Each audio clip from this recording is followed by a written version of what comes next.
Buongiorno da Sicilia 24, i titoli. Operazione antimafia tra Catania e Ragusa, 16 le persone arrestate, le mani del clan su droga e imballaggi nel mercato ortofrutticolo di Vittoria.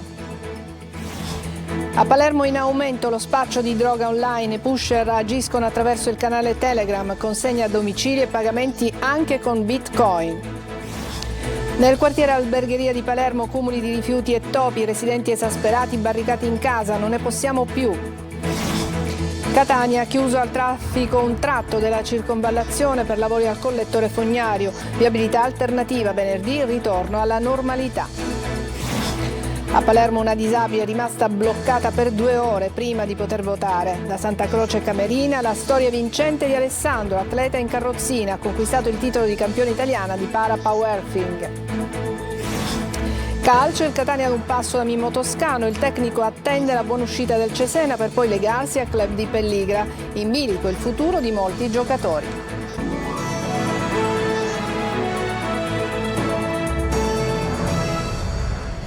Bentrovati, in apertura l'operazione antimafia tra Ragusa e Catania, produzione e commercializzazione di imballi per prodotti ortofrutticoli a Vittoria era un affare del clan Greco, 16 gli arresti nell'operazione Fenice. Luca Ciliberti.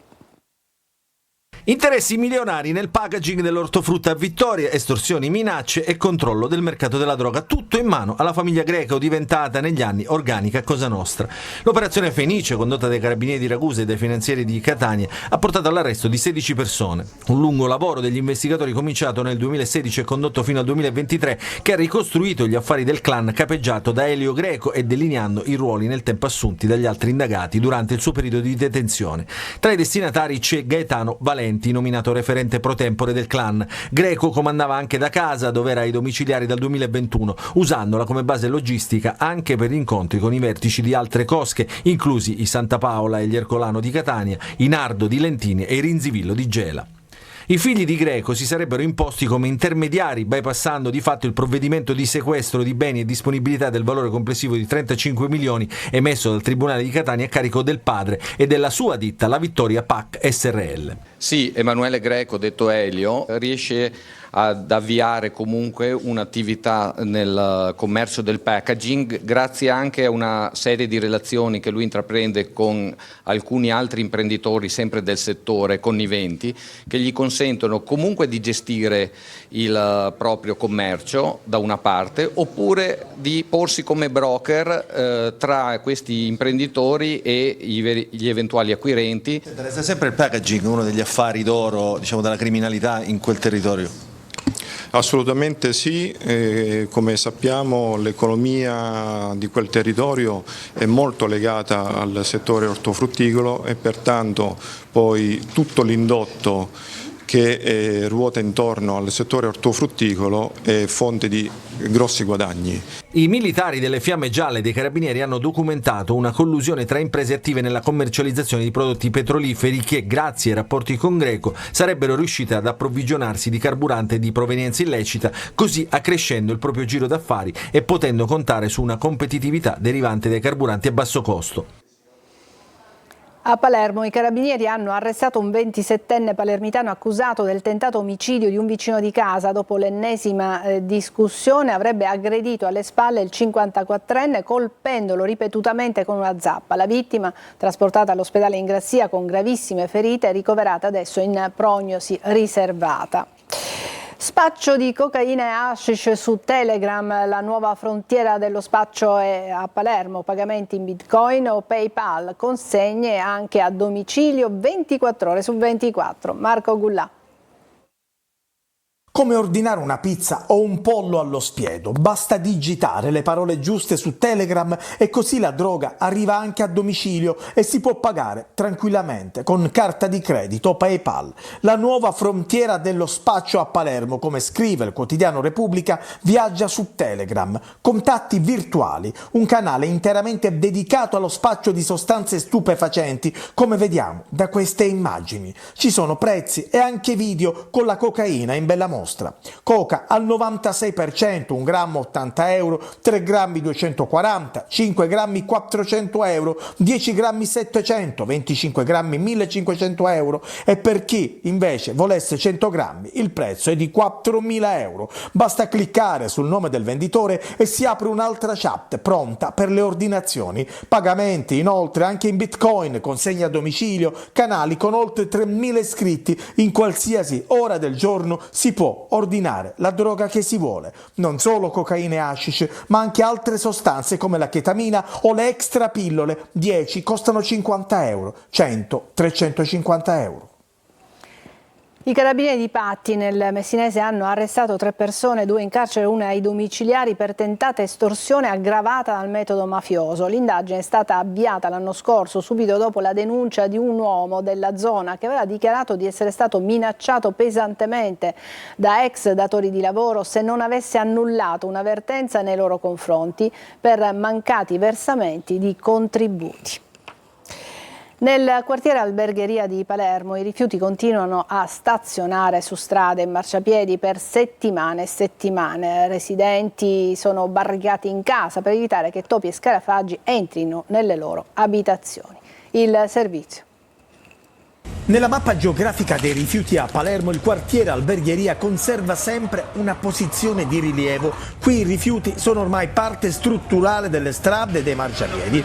I residenti sono rassegnati. Siamo a pochi metri dal mercato di Ballarò e i colori della frutta e della gastronomia palermitana vengono offuscati dall'immondizia che staziona per settimane e settimane. Siamo proprio nel cuore del quartiere Albergheria e come vedete insomma tantissimi rifiuti sono abbandonati sul ciglio del marciapiede. Qui tantissimi residenti devono barricarsi in casa per evitare che topi e scarafaggi possano entrare appunto nelle loro abitazioni. Uno schifo completamente.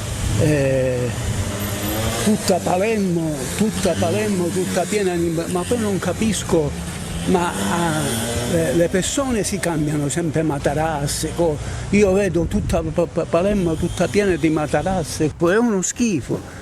E mi piace che noi paghiamo la Tari, però i servizi non li fanno. Perché? Perché, si chiede questo cittadino, in altre zone del capoluogo la RAP sta cercando di accelerare nella raccolta rifiuti, ma ovviamente a causa della mancanza di personale non riesce a fronteggiare in pieno l'emergenza. Ad Agrigento una donna è stata arrestata dai poliziotti della squadra mobile con l'accusa di maltrattamenti aggravati nei confronti dell'anziano di cui doveva prendersi cura come badante. I poliziotti, grazie a intercettazioni audio e video nell'abitazione della vittima, hanno verificato che la badante strattonava con forza l'uomo, lo graffiava e gli sferrava pugni e schiaffi in testa e al volto. L'indagine è partita dopo la denuncia dei familiari che avevano notato vistosi lividi sul corpo dell'anziano. A Catania è chiuso un tratto della circonvallazione, i lavori si rendono necessari per l'allaccio del collettore fognario tra le nuove stazioni della metropolitana Fontana e Montepo. La riapertura in direzione Mister Bianco è prevista venerdì pomeriggio. Sentiamo Tonino De Mano. Ore 9 in punto, la ruspa si muove e posiziona i blocchi di cemento sulla corsia nord di via Felice Fontana. Bastano pochi minuti ed un tratto della circonvallazione di Catania è chiuso al traffico. Il provvedimento su richiesta della FCE si è reso necessario per lavorare all'allaccio del collettore fognario all'altezza della stazione Montepo in funzione delle imminenti aperture delle fermate metro Fontana e Montepo. Vigili urbani in azione a ridosso della rotatoria per convogliare il traffico sulla complanare di via Mezzocampo con inevitabili rallentamenti in direzione Mister Bianco. La riapertura al transito è prevista per le 18 di venerdì.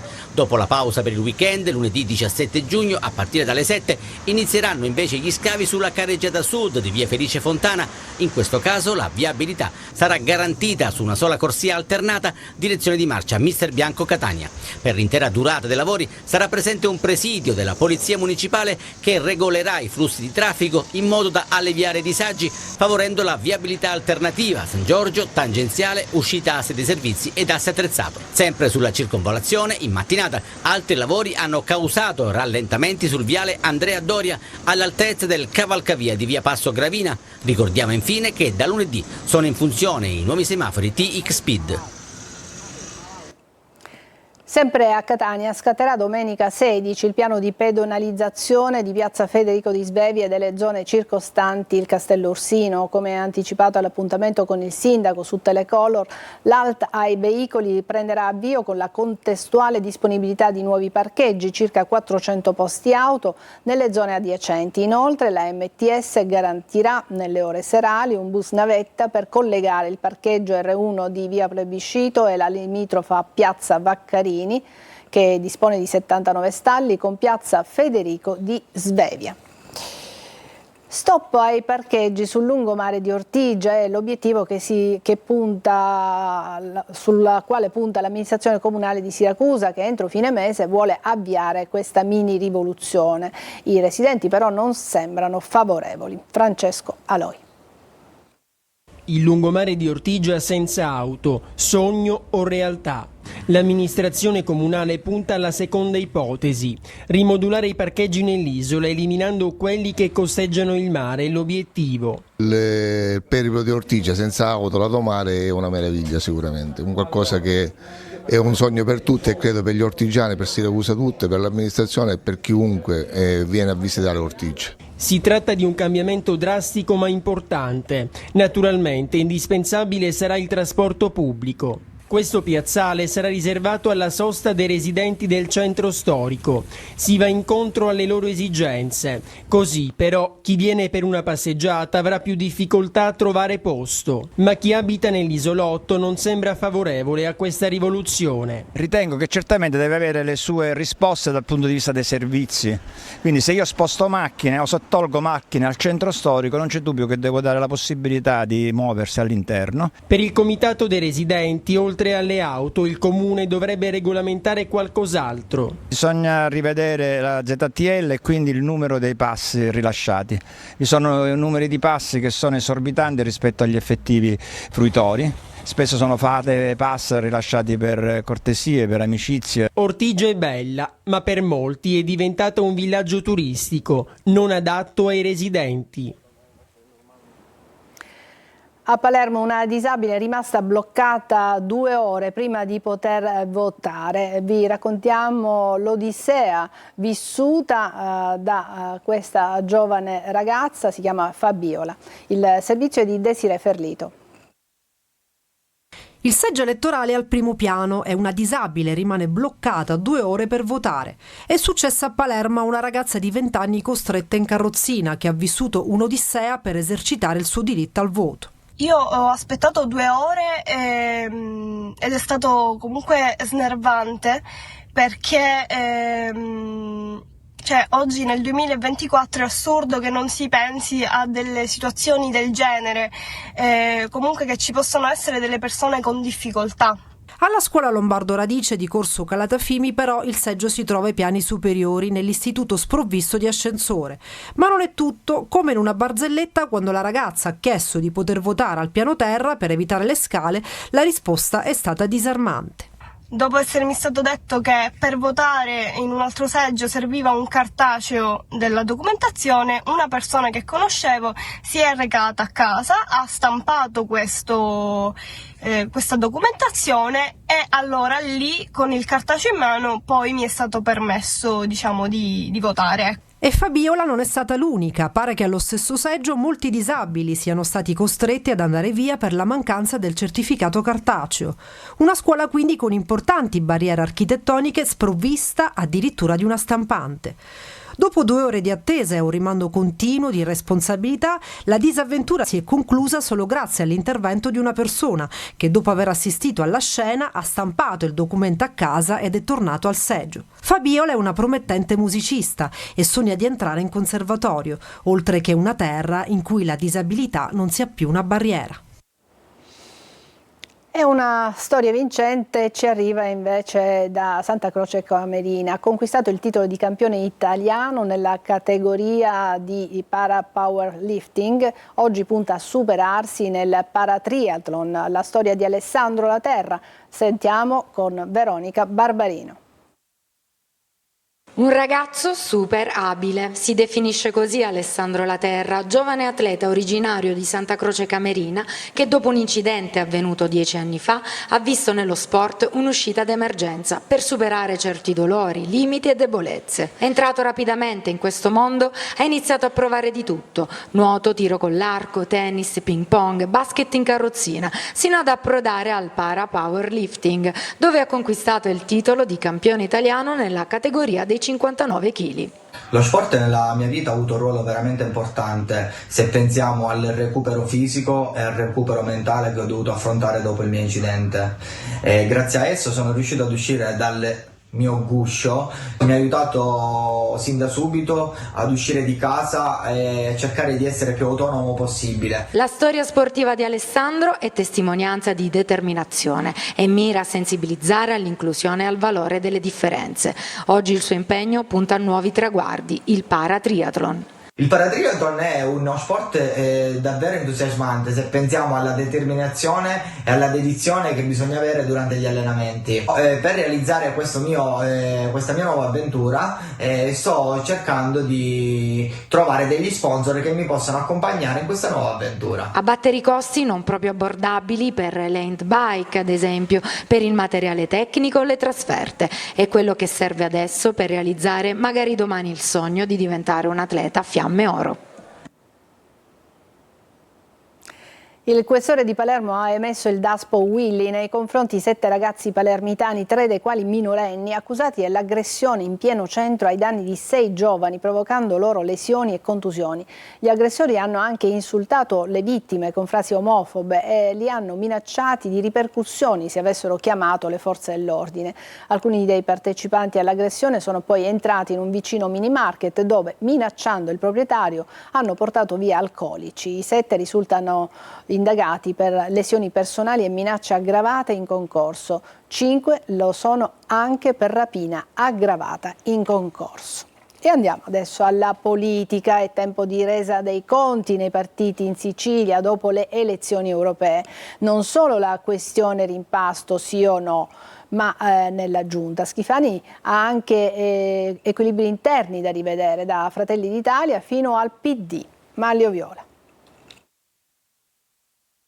Non solo rimpasto all'orizzonte all'indomani delle elezioni europee nel governo Schifani e dunque nel centrodestra di governo in Sicilia. Il risultato cambia gli equilibri e crea amaretta anche all'interno dei singoli partiti e non soltanto nella maggioranza, e in particolare dentro Fratelli d'Italia da un lato e dentro il PD dall'altro. I due partiti schierati agli antipodi in Sicilia non hanno vinto le loro sfide interne alle coalizioni e adesso c'è chi pensa ad una revisione degli stessi equilibri interni a partire dalle segreterie.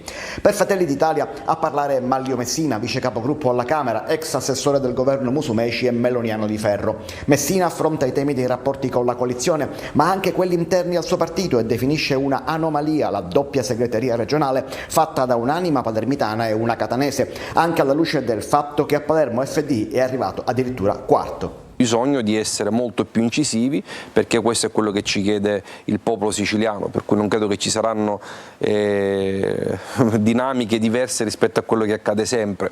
Poi magari ci sarà la necessità di un'organizzazione, io lo dico sempre, ma non ora dopo le europee, è una cosa che diciamo e che di fatto si discute già da un paio di anni, per esempio quello di unificare il coordinamento regionale. Nel PD invece l'effetto Elli non scende sotto lo stretto e il numero dei voti raccolti dal segretario nazionale non è tale da fare la differenza. A trainare il PD ci pensa invece il ritorno di Giuseppe Lupo, accantonato alle regionali di 2 anni fa ma tornato in auge. Una vittoria, la sua, che non vale soltanto il seggio alle europee, ma ridisegna anche proprio gli equilibri interni al partito, e il segretario Anthony Barbagallo dovrà tenerne conto all'interno e all'esterno della formazione e anche nel rapporto con il Movimento 5 Stelle. Ci fermiamo per una breve pausa, ci vediamo tra poco.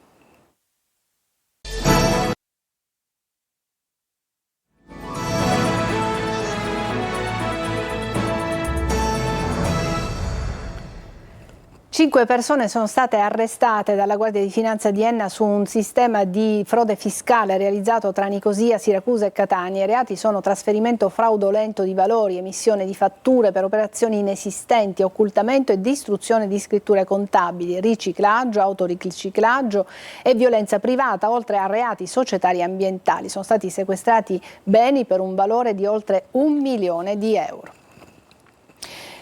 Sorgerà a Palma di Montechiaro, nell'Agrigentino, il secondo cimitero islamico della Sicilia per le sepolture dei migranti morti durante le traversate nel canale di Sicilia. Ce ne parla Davide Sardo.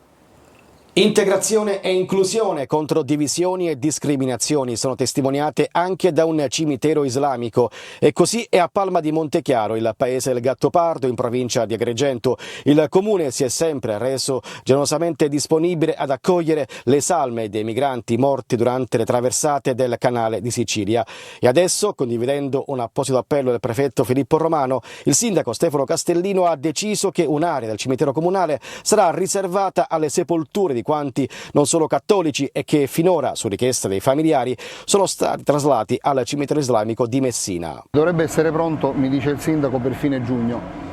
Se anche fosse pronto per l'estate saremmo comunque contenti, perché si tratterebbe di di un posto fra l'altro concentrato, in cui è possibile per chi dovesse un domani cercare i propri cari andarli a cercare con sicurezza.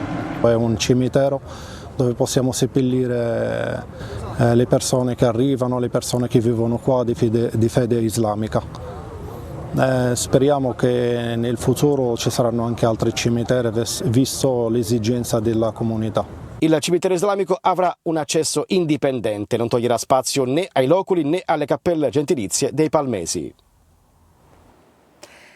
Caldo e siccità, l'emergenza idrica si fa sentire soprattutto sul versante occidentale della Sicilia e quali saranno le previsioni meteo che ci attendono per i prossimi mesi. Giusy Lazzara ne parlerà oggi alle 14.30 a Focus 24 con Luigi Pasotti, dirigente del servizio informativo agrometeorologico siciliano della Sicilia, e Daniele Ingemi, meteorologo. Le vostre domande al 342 7455 005 in diretta su Telecolor e in streaming sul sito lasiciliaweb.it.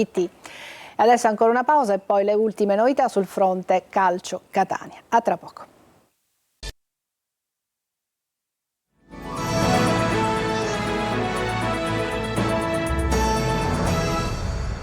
Eccoci al calcio, il Catania ha un passo da Mimmo Toscano, il tecnico attende la buona uscita del Cesena per poi legarsi al club di Pelligra. Intanto in bilico c'è il futuro di molti giocatori, Castellini sarà uno dei pochi a restare. Tonino De Mana. Attende solo la buona uscita dal Cesena che ha portato in Serie B, poi Mimmo Toscano firmerà la risoluzione del contratto per legarsi al Catania di Ross Pelligra. Per lui un possibile accordo biennale da 130.000 euro a stagione. A meno di clamorosi colpi di scena manca solo l'ufficialità con Grella e Faggiano che aspettano il via libera per portare in Sicilia uno degli allenatori più ambiti della categoria, capace di vincere 5 campionati di Serie C. È ormai questione di giorni, se non di ore, per arrivare a Toscano che porterebbe con sé alcuni uomini del suo staff come il vice allenatore Michele Napoli ed il preparatore dei portieri Fulvio Flavoni. Contestualmente si dovrà decidere il futuro di Zeoli, sarà ancora alle falde dell'Etna, magari con un altro incarico, oppure altrove, si vedrà.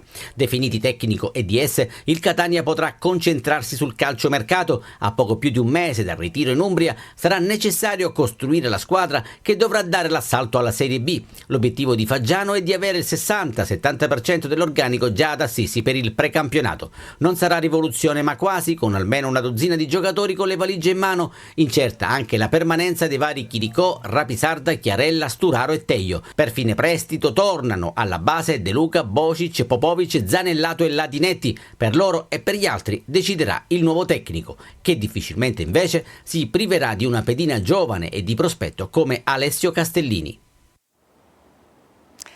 Ci fermiamo qui, è tutto per questa edizione di Sicilia 24. Grazie per averci seguito, buon pomeriggio.